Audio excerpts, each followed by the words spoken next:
Hey there, thanks for watching. In this video, I'm going to be sharing with you my financial independence plan for 2021. So just to be clear, yes, 2020 was unprecedented, and we certainly saw a whole lot of loss, and I don't want to minimize the huge financial toll that this year took on some people. That said, I'm not necessarily one of those people that thinks just turn the page on 2020 and call it a write-off. I feel like we learned so many lessons from 2020, and my whole philosophy is to use those lessons and those learnings, even and especially from painful or traumatic events, and use that learning to inform your actions to create a better future. So that was my motivation in creating this financial independence plan for 2021, is to say this is what I learned from 2020 and here's how I'm going to use that to affect my actions in 2021. So if that's interesting for you, I hope you'll stick around and watch. Before we get into the video, I ask you to please give this video a like and hit the thumbs up button. It's a huge help to me and my channel, and it's a way for you to make your views count in the YouTube algorithm and let YouTube know that this content is important. Plus, it doesn't cost you any money, and I'm all about getting something for free. Okay, so here is my super simple financial independence plan for 2021. Number 1, decrease expenses and risk. Number 2, increase savings and investment. Number 3, increase income. That's it. Just those 3 points. So I know that there are a lot more calculations and it's going to become a lot more in-depth and complex, but at the beginning, for this plan, for me to start out the year of 2021, I want to have a crystal clear idea of my financial independence roadmap, how I get there, and what is most important to me. I find that personally I get bogged down in a lot of the details and trying to sort of make things more sophisticated and complex than they really need to be. I feel like essentially financial independence depends on those 3 things, and I'm going to say them again. Number 1, decrease expenses and risk. Number 2, increase savings and investments. Number 3, increase income. This will work no matter your income level. And that's why I say skeptics are welcome, people of low income are welcome, which that is my story. I am a chronic under-earner who is looking to transform my mindset in order to welcome more financial abundance into my life.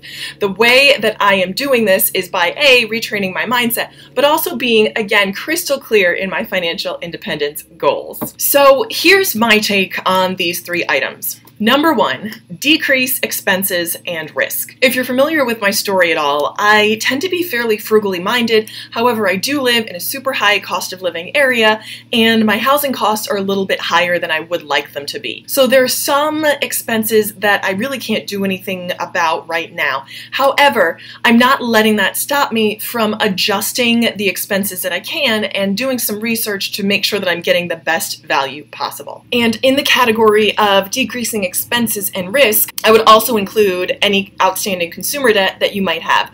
This is certainly adding unnecessary expense to your life by paying fees and interest and whatnot. It's just best to get rid of that as quickly and as efficiently as possible. Easier said than done, I know. I was $17,000 in consumer debt. It took me 2.5 years to get out of it. Never going back there, but I know it's a lot easier said than done, but it is possible. On the topic of decreasing expenses, I find that while there are some costs that I can't change that are just fixed, there are a lot more costs that I can bring down that wouldn't necessarily take away that much from my quality of life.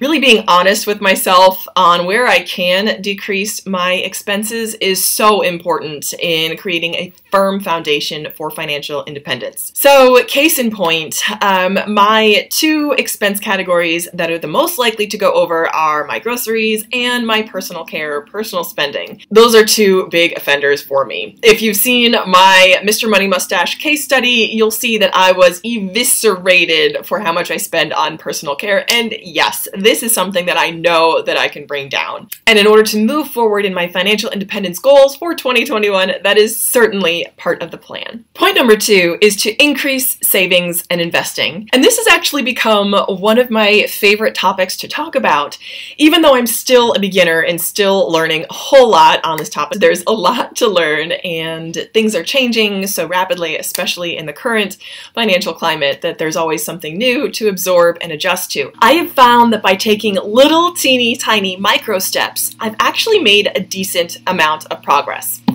So I'll break it down into those two categories. There's the increasing savings and there's increasing investing.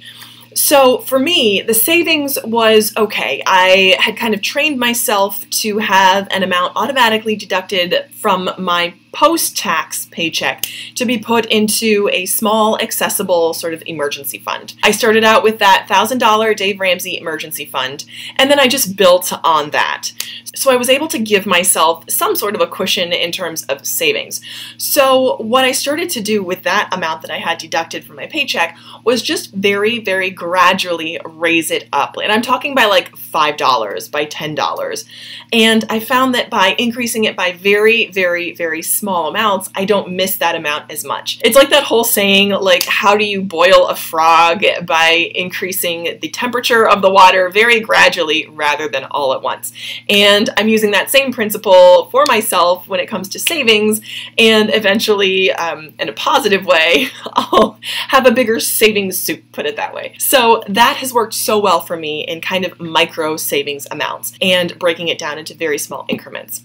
This second aspect of that is increasing investing. Now, this is an area that I knew absolutely nothing about to start, and I didn't really have a strong family history of investing, and to be honest, it kind of scared me to look at because I had this fear of making a huge mistake with my money and losing what little I had.